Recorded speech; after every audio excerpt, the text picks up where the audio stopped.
1. The emotional chaos we all face. It's 1:37 a.m. Your room is quiet, but your mind is anything but. The ceiling above feels like an empty canvas where every anxious thought paints itself in sharp, uninvited strokes. You replay that awkward conversation from earlier. You question whether you sent the wrong email. You dread tomorrow's meeting. Each thought drags in another until you're tangled in a web you can't see but can absolutely feel tightening around you. We've all been here, sometimes for minutes, sometimes for hours. The outside world may be calm, but inside, you're wrestling with a storm. It's not the situation itself that consumes you. It's the replay, the speculation, the self-interrogation. The mind becomes both the prosecutor and the accused, firing questions with no intention of reaching a verdict. Here's the uncomfortable truth.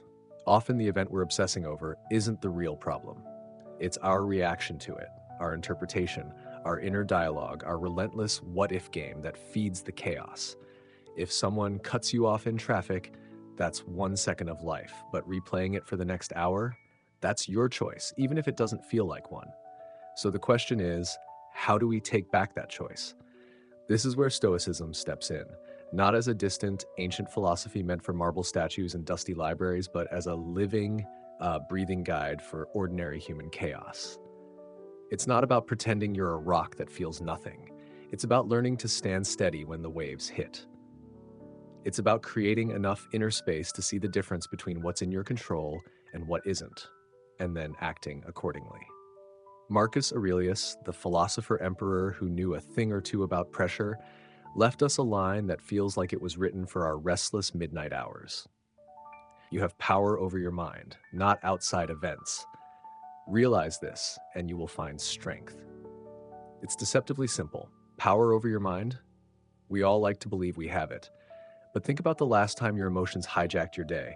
A single text ruined your mood, or a small setback erased all your motivation. That wasn't power, that was surrender. And Marcus is telling us that strength isn't found in controlling the world, it's found in controlling ourselves. The truth is, life will keep throwing unpredictability at us. People will disappoint us, circumstances will shift without warning, and outcomes we desperately wanted will slip away. But if we can train ourselves to meet those moments with calm, clarity, and measured response, then we stop being tossed around by every wave. We become the anchor. This journey isn't about erasing emotions like anxiety, fear, or anger. They're part of being human. It's about mastering the gap between feeling and reacting. In that gap lies everything, our dignity, our choices, and our peace. And the more we practice, the wider that gap becomes, until even in the middle of emotional chaos, we can breathe, think, and act with intention. 2. The illusion of control, a hard but liberating truth. Imagine you're scrolling through social media, and in less than 5 minutes you've been bombarded with news of political unrest, economic downturns, celebrity scandals, and friends announcing their perfect lives. You feel an uneasy mixture of envy, outrage, and anxiety tightening in your chest. A post triggers you, a headline frightens you, and before you realize it, your mood is spiraling downward. The modern world gives us the illusion of being plugged into everything, yet in reality, we control almost none of it. This is the essence of the Stoic lesson on the dichotomy of control, a truth both uncomfortable and liberating. We want to believe that if we say the right things, follow the right strategies, and keep working hard, the world will reward us accordingly. It's a seductive fantasy, one that sells books, coaching programs, and endless productivity hacks. But reality has a different rulebook. No matter how disciplined or prepared you are, the company you work for could be bought out tomorrow. Your social media post could be misunderstood. Your investments could lose value overnight. A doctor's call could change your life in 10 seconds. The Stoics, long before smartphones and breaking news alerts, understood this deeply. Epictetus famously drew a clear line.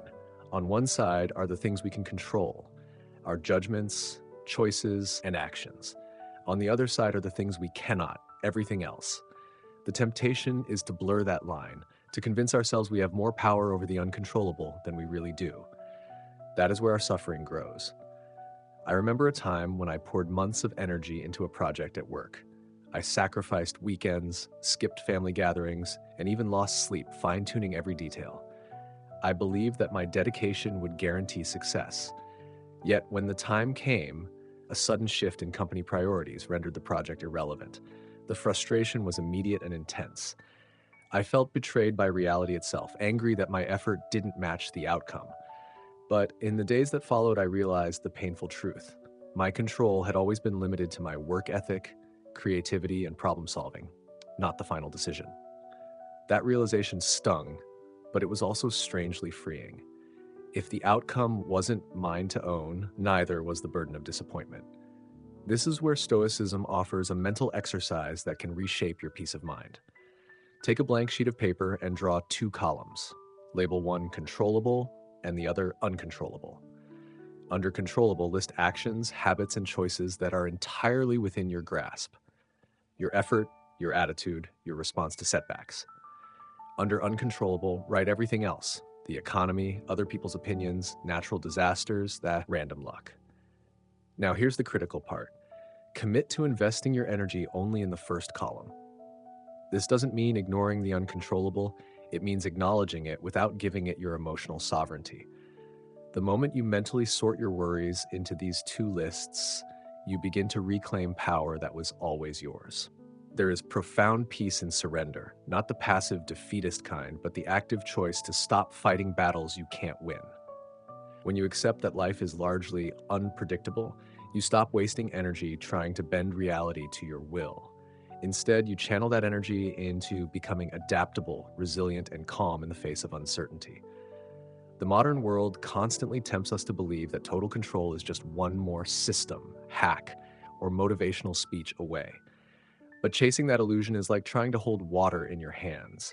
It slips away no matter how tightly you squeeze. Real liberation comes when you stop clenching and simply let the water flow, trusting that you can navigate its currents instead of damming them. Once you internalize this, life feels lighter. The news doesn't shake you as deeply. Rejection doesn't bruise your ego as badly. Sudden changes feel less like ambushes and more like waves you can ride. You begin to understand the paradox. The less you try to control the uncontrollable, the more control you gain over yourself. 3. Emotional delay. Why the pause is power. We live in a world where speed is celebrated. The faster you answer an email, the more efficient you appear. The quicker you clap back on social media, the more authentic people think you are. In our hyper-connected, notification-filled reality, reaction has become a reflex, not a choice. The problem?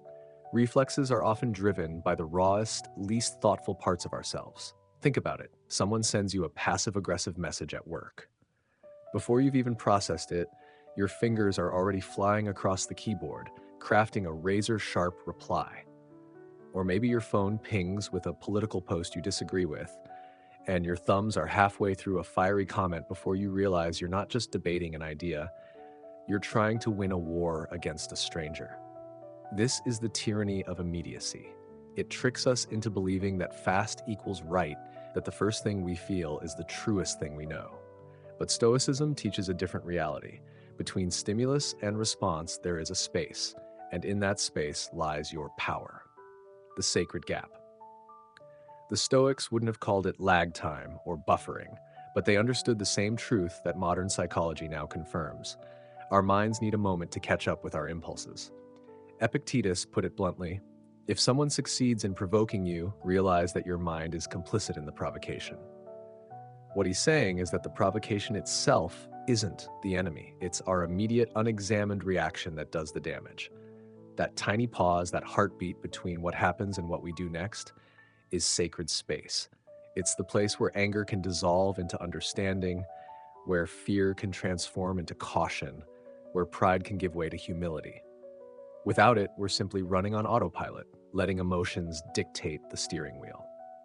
Practical tools for mastering the pause. Learning to delay your response isn't about suppressing emotion, it's about giving yourself enough room to decide what to do with it. Here are a few tools that blend Stoic insight with practical application. 1. The 10-second rule. When you feel that surge of irritation, take 10 slow seconds before speaking or typing.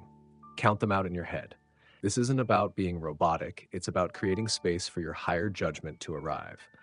10 seconds is often enough to shift from "I'll regret this" to "I can live with this." 2. One deep breath. The Stoics spoke often about returning to the present moment, and nothing grounds you faster than a deliberate breath. Inhale deeply, hold for a beat, and exhale slowly. Your nervous system will follow your lead, dialing down the adrenaline that fuels rash decisions. 3. Journal before you reply. Before sending that heated email or text, write your full unfiltered response in a private document or notebook, then read it back. Often, the simple act of seeing your words in a calmer state will make you want to soften or completely rewrite the message. Everyday scenarios where the pause saves you. Workplace drama. Let's say your boss criticizes a project in front of others. The knee-jerk reaction? Defend yourself immediately. But if you pause, even for a few seconds, you can redirect the moment. You might instead say, "I'd like to discuss this further after the meeting." This approach protects both your dignity and your professional relationships. Online arguments. The internet thrives on instant outrage, but responding in the heat of the moment often escalates conflict rather than resolving it. By delaying even just an hour, you give yourself the chance to decide if the conversation is worth engaging in at all. More often than not, you'll find the answer is no. Personal triggers. In close relationships, emotional buttons get pushed with alarming ease. A partner forgets something important, a friend cancels last minute, a family member makes a familiar, infuriating remark. Pausing allows you to respond to the reality, not the projection of past hurts. Instead of reacting to every perceived slight, you choose which ones merit energy. Why this is real power. In a society that idolizes speed, slowness can feel like weakness. But the truth is, anyone can react instantly. Children do it all the time. It takes genuine strength to hold back, to give yourself permission to think. That's not passivity, it's mastery. When you delay your response, you're not letting the other person win. You're stepping out of the game entirely, refusing to let someone else dictate your state of mind. You're proving in real time that your emotions serve you, not the other way around. The pause is not empty. It's the richest moment you have. It's where clarity gathers, where options multiply, where regret is avoided. And in that space, even if the world demands instant answers, you quietly reclaim control over the only thing you've ever truly owned, your response. 4. Calm amid chaos. Redefining dispassion. When most people hear the word dispassion, they imagine someone cold, detached, or even lifeless, like a stone statue unmoved by anything around it. But in the Stoic sense, dispassion is not emotional numbness, it is emotional clarity. It's not the absence of feeling, but the mastery of feeling. Think of a person standing on the shore watching a storm rage over the ocean. The waves crash, the wind howls, the sky darkens, but they remain firmly on the sand, observing. This is the Stoic approach. Be the storm watcher, not the storm runner. When you run into the storm, reacting without thought, you get tossed around by forces you can't control. But when you stand back and watch, you understand the storm for what it is, and you can choose your next step wisely. In daily life, the storm comes in many forms. In relationships, it might be an argument with your partner where words start to fly like lightning bolts. In politics, it might be a heated debate that tempts you to shout rather than listen. In parenting, it could be the boiling frustration when your child ignores you for the 10th time. These moments pull us toward the chaos, inviting us to react impulsively. Yet, dispassion invites us to step back, not to disengage, but to see clearly. One way to practice this is through body scans. When emotions rise, take a moment to scan your body from head to toe. Where is the tension? Are your shoulders tight? Is your jaw clenched? Is your breathing shallow? Simply noticing the physical signs of agitation can create a microsecond of space, a tiny crack where reason can enter. Another technique is labeling emotions without judgment. Instead of saying "I'm furious," try "I notice anger in me." This subtle shift creates distance between you and the feeling. You are not the anger. You are the observer of the anger. And an observer has choices. Marcus Aurelius practiced this through what I call mental weather reports. He would watch his thoughts and feelings the way one watches changing clouds, noting them without rushing to act. By doing so, he kept himself from being swept away by temporary storms. Dispassion doesn't mean you stop caring. It means you care wisely. You don't waste energy reacting to every gust of wind. You wait for the right moment to act with purpose. The storm may still rage, but you are no longer at its mercy. You've become the steady lighthouse, not the drifting ship. 5. The only constant, making peace with change. If you look closely at life, you'll notice that nothing, absolutely nothing, remains exactly as it is. A box of childhood photos can prove this instantly. The chubby cheeks have thinned, the toys have disappeared, and the people in the pictures might live far away now or may no longer be here at all. Friendships that once felt unbreakable sometimes fade into polite nods at reunions. Health, that invisible privilege we take for granted in youth, begins to remind us of its fragility through small aches, slower recoveries, and the sudden realization that we are not invincible. The Stoics were not just aware of this truth, they embraced it. They saw impermanence not as something to grieve over, but as the very thing that makes life worth savoring. If every sunrise were eternal, it would lose its power to awe us. If we could guarantee the presence of every loved one forever, we might take them for granted. The fragility of life is not a flaw, it is the frame that makes the picture beautiful. There is a profound joy in knowing that each moment is a limited edition. Seneca reminded his readers that the whole future lies in uncertainty. Live immediately. To live immediately means to look at your present, this conversation, this meal, this walk, and know that it may never come again in exactly this form. It doesn't mean clinging or grasping in desperation. It means inhabiting the moment so fully that you are not haunted by the regret of having missed it. Buddhism echoes this with its own teaching of impermanence, anicca. And though Stoicism and Buddhism differ in many ways, here they stand on common ground. Both see change as inevitable. Both encourage us to stop resisting it, and both suggest that peace comes from aligning with the rhythm of reality rather than fighting against it. One powerful Stoic exercise is to silently ask yourself, if this were the last time I experienced this, how would I act? This is not a morbid question, it's an awakening one. If this were the last dinner with your parents, would you rush through it while checking your phone? If this were the last time you held your child before they outgrew your arms, would you think about tomorrow's errands? If this were the last morning you walked to work along that street, would you notice the sound of the leaves in the wind? When you live with this awareness, life doesn't become heavier. It becomes sharper, clearer, more vivid. Change stops being a thief and becomes a teacher. You start to see that every goodbye, every ending, is also an invitation to appreciate what is here now. The Stoic joy in impermanence is not the reckless joy of someone who burns through life in a frenzy of pleasure, but the grounded joy of someone who knows how to pause and notice. Marcus Aurelius, reflecting on the constant flow of time, wrote that everything's destiny is to change, to be transformed to perish, so that new things can be born.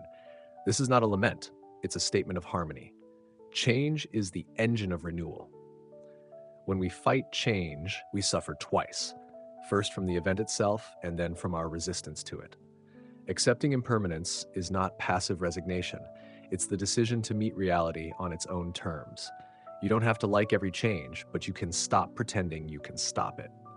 And here is the paradox. Once you accept that everything is temporary, your gratitude deepens. The hug lasts longer. The laughter tastes sweeter. Even the quiet moments, reading in the late afternoon light, sitting in traffic with your favorite song on, gain weight and texture. They are no longer filler between the big events. They are the marrow of life. If you want peace, stop clinging to what will inevitably slip through your fingers.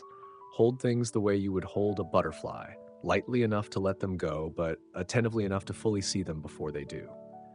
Change is not your enemy, it is your oldest companion, walking beside you since birth, carrying both endings and beginnings in the same hand. The sooner you make peace with it, the freer and more alive you become. 6. Building an inner fortress, on resilience. Life rarely unfolds according to our neatly drawn plans. One day, everything seems stable, your relationships feel secure, your work is steady, your health is fine. Then without warning, the ground shifts beneath you. A breakup leaves you staring at an empty apartment. A layoff email appears in your inbox before your morning coffee. A trusted friend betrays your confidence. In moments like these, the human instinct is to see the event as the end, the collapse of what we thought was unshakable. But the Stoics remind us, an obstacle is not the end of the road, it is the road. Marcus Aurelius wrote, "The impediment to action advances action. What stands in the way becomes the way." In other words, the things we see as disruptions can become the raw material for transformation, if we choose to frame them that way. Resilience begins with this mental reframing.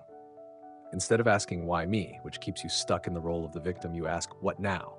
The first question seeks pity. The second seeks possibility.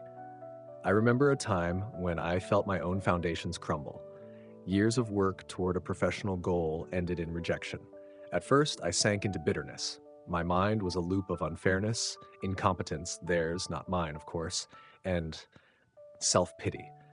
But after the initial storm, I began to ask different questions. What skills did I develop in this process that I still carry? How can I use them in a new direction? That shift, from dwelling on loss to seeking leverage, was the first brick in what I now think of as my inner fortress. This fortress isn't built overnight, and it's not about never feeling pain. Stoicism doesn't ask you to deny grief, frustration, or disappointment. It asks you to meet those feelings and then invite them to work for you. Each challenge becomes a kind of training, a deliberate strengthening of the mind's capacity to adapt. Practical ways to reinforce this resilience include daily reflection. At the end of the day, write down one difficulty you faced and the way you responded. Even if the response wasn't perfect, you will see patterns and areas of growth. Voluntary discomfort. Occasionally place yourself in small, controlled hardships, a cold shower, a skipped luxury, a difficult conversation. These exercises, which the Stoics practiced regularly, inoculate you against the shock of bigger challenges. Purpose-driven reframing. When hardship strikes, attach it to a larger meaning. If a relationship ends, perhaps it clears the space for self-discovery. If a job is lost, perhaps it pushes you toward work that aligns more closely with your values. Resilience is not merely enduring. Endurance is passive. Resilience is active. It's not about standing in the rain. It's about learning how to dance in it, or even to build something in the storm. The inner fortress is not a wall that isolates you. It's a structure of strength that allows you to engage with the world without fear of collapse. Every stone in that fortress comes from something that once threatened to break you. Over time, you'll find that the moments you once dreaded become the very material that shapes your unshakable self. And in that strength, you don't just survive life's upheavals, you emerge from them larger, deeper, and more capable than before. 7. The quiet power of gratitude. Gratitude, when practiced deeply, is not a fleeting moment of saying thank you when something good happens. It is a deliberate lens through which we choose to see the world. Life is a vast tapestry, and most of us rush past its most intricate details without noticing them. The way the wind carries the scent of rain before a storm, the sudden bark of a neighbor's dog that momentarily interrupts our thoughts, the first sip of warm tea on a cold morning. These moments are small, but in them lies a truth. Life's real treasures are often quiet, unassuming, and easily overlooked. Stoicism teaches that happiness doesn't come from endlessly adding more to our lives, but from recognizing the value of what's already here. In a world obsessed with milestones, we forget the beauty of the in-between. We chase promotions, bigger homes, more followers, and in doing so, we miss the gentle rhythm of daily existence. Gratitude interrupts this restless pursuit. It pulls us back into the present moment, reminding us that right now, as imperfect as it is, can be enough. A simple but powerful practice is keeping a gratitude journal. Each night before you sleep, write down 3 things you are grateful for, no matter how small. Some days your list will be profound. I reconciled with my brother.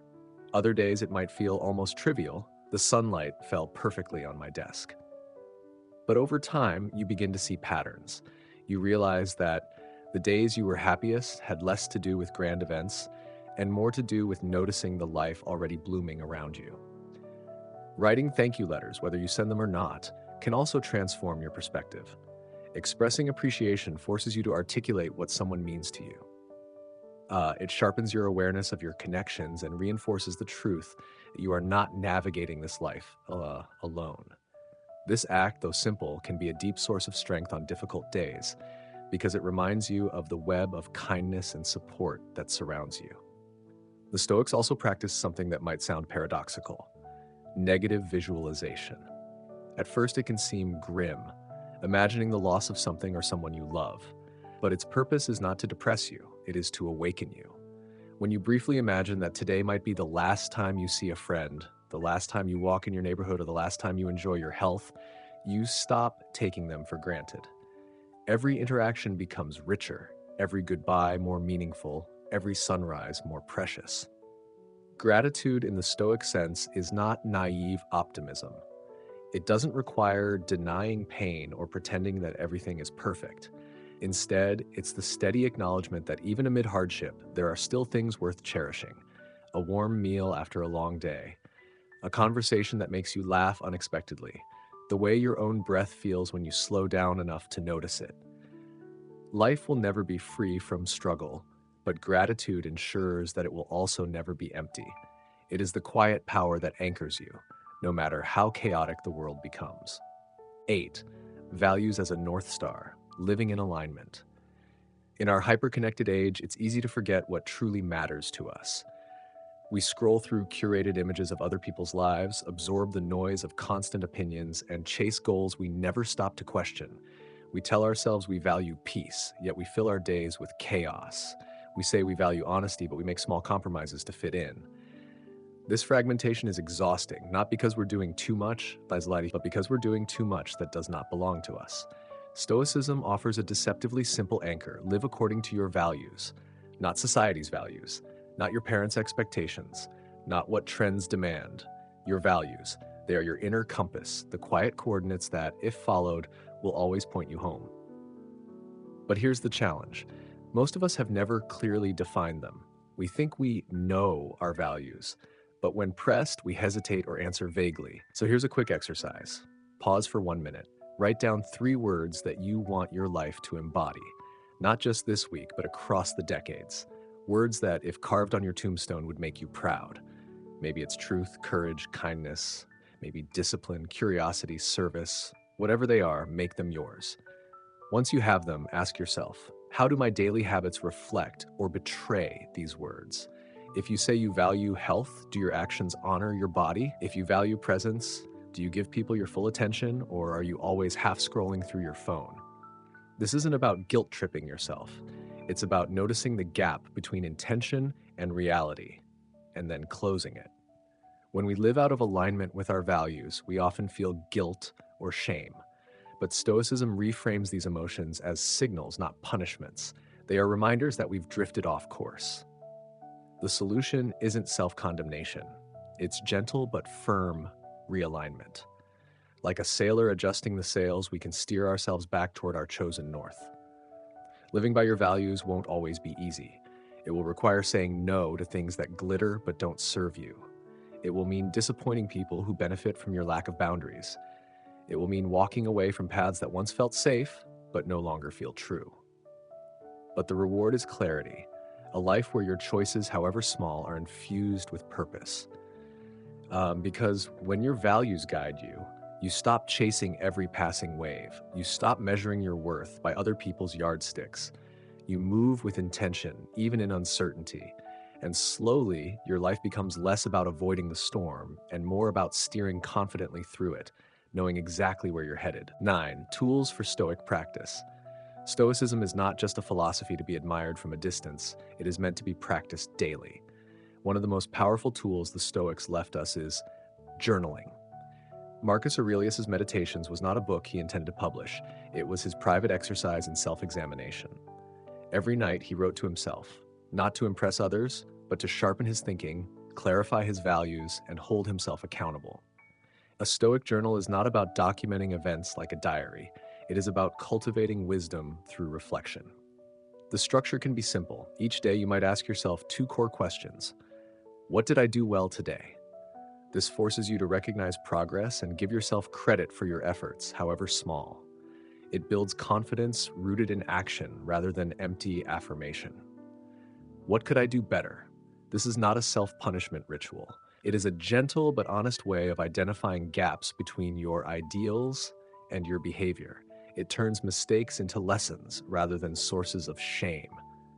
Modern life gives us useful variations on this practice. The 5-minute journal approach, for example, prompts you in the morning to list things you're grateful for, set intentions, and identify what would make the day great. Uh, in the evening, it guides you to note the highlights of your day and what you could improve. This format works well for people who prefer brevity but still want to anchor their minds. Another effective method is the evening review, adapted from Seneca.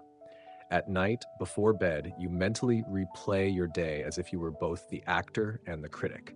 Where did you act in line with your values? Where did you let impulse or emotion lead you astray? How could you handle those situations better next time? The key is to observe without self-loathing. Treat yourself as a coach would treat a dedicated student. The beauty of Stoic journaling is that it transforms abstract philosophy into concrete practice. It becomes a living dialogue between who you are and who you aspire to be. Over time, these daily check-ins strengthen your ability to respond to life with clarity rather than react with chaos. In a world where so much is beyond our control, journaling gives us a place to exercise the one thing we always own, our judgment. And in refining our judgment, we refine our lives. 10. The 5-year rule. Perspective as a superpower. One of the most underrated Stoic skills is perspective, the ability to step back from a situation and see it in the context of your whole life. Most of the things that trigger stress, embarrassment, or even anger feel enormous in the moment, but shrink to nothing over time. Think about it. That coffee you spilled last week, the one you thought ruined your reputation at work, nobody remembers it. In fact, half the people there probably didn't even notice, and the other half have already forgotten because they were too busy worrying about their own lives. This is where the 5-year rule becomes a superpower. When something happens that rattles you, pause and ask yourself, will this matter in 5 years? If the answer is no, then it's probably not worth more than a moment of your mental energy. Most of life's daily annoyances, traffic jams, awkward conversations, minor mistakes, will fade into irrelevance long before then. If you want an even quicker mental filter, try the 5-5-5 rule. Will this matter in 5 minutes? Will it matter in 5 months? Will it matter in 5 years? This works because it forces your mind to leave the emotional now and enter a rational, long-term perspective. Many of the things that upset us don't even survive the first question. For example, a snarky email from a coworker? It might irritate you for 5 minutes, but in 5 months, you probably won't even remember it. On the other hand, a decision about your health, career, or relationships may indeed matter 5 years from now. So those are the moments that deserve more deliberate thought. The Stoics constantly reminded themselves of the brevity of life and the smallness of most human troubles. Marcus Aurelius wrote, "Consider how quickly all things are dissolved and resolved, the bodies and substances themselves, but also the memories of them in time." In other words, nothing, good or bad, lasts forever. The beauty of the 5-year rule is that it doesn't dismiss your feelings. You still acknowledge frustration or embarrassment, but you refuse to let them dominate your mind beyond their true importance. It's like using a mental zoom lens. You can zoom in to deal with the moment, but you can also zoom out to keep it in proportion. With practice, this perspective turns small daily irritations into what they really are, background noise in the story of your life. And when you stop giving background noise the energy of a headline, you free up your attention for what truly matters. 11. Conclusion, the theater of the mind. Let's return to where we began, inside that grand theater of your mind. At the start, the scene was chaotic, a storm on stage, actors screaming, lights flashing, emotions pulling you into every scene, as if you were the lead character in a never-ending drama. Every insult felt personal, every setback felt like a catastrophe, every thought demanded your attention. But now, after walking through the principles and practices of Stoic thinking, you're no longer rushing onto the stage in panic. You've taken your rightful seat in the audience. You're not denying that the storm is happening. You're simply no longer swept away by it. From here, the view changes completely. You can watch the scenes unfold without becoming lost in them. Anger enters from stage left. You nod, acknowledge its presence, and let it exit without following it into the wings. Anxiety makes its dramatic monologue. You recognize the familiar script and let it finish without clapping too loudly. Even joy comes and goes, and you appreciate it without clinging. This is the quiet strength Stoicism offers. Not a life without storms, but the ability to stand in the calm eye of the storm, to remain the steady center while the winds of circumstance swirl around you. It's not detachment born of coldness, it's engagement born of wisdom. You still participate in life, but you no longer mistake every scene for the whole play. And let's be clear, this is not escapism. Escapism is running away from life because you can't bear its weight. Stoic perspective is different. It's choosing to see life as it is, with all its highs and lows, without becoming enslaved to every fleeting emotional impulse. It's the discipline of being present without being possessed. In the theater metaphor, remaining in the audience doesn't mean you're passive. You still direct your actions, choose your words, and live your values. But you do it with the understanding that your thoughts and emotions are not dictators, they are actors. Sometimes they play their parts well, sometimes poorly, but either way, you are the one who decides how the scene will end. Marcus Aurelius once wrote, "You have power over your mind, not outside events. Realize this, and you will find strength." That's the essence of being the calm audience member, reclaiming the power that is yours and refusing to hand it over to every passing emotional storm. So the next time life's theater feels overwhelming, remember, you don't have to jump onto the stage. You can choose to watch, observe, and respond with intention. The storm may roar, but the center can still be still. And with each day you practice, you'll find that the storms lose their grip, the actors lose their control, and you, calm, steady, aware, become the master of your own mind's theater. The curtain never really falls in this theater. Life keeps performing, but you now know the difference between being dragged through every scene and watching them with the quiet, unshakable confidence of someone who understands the play.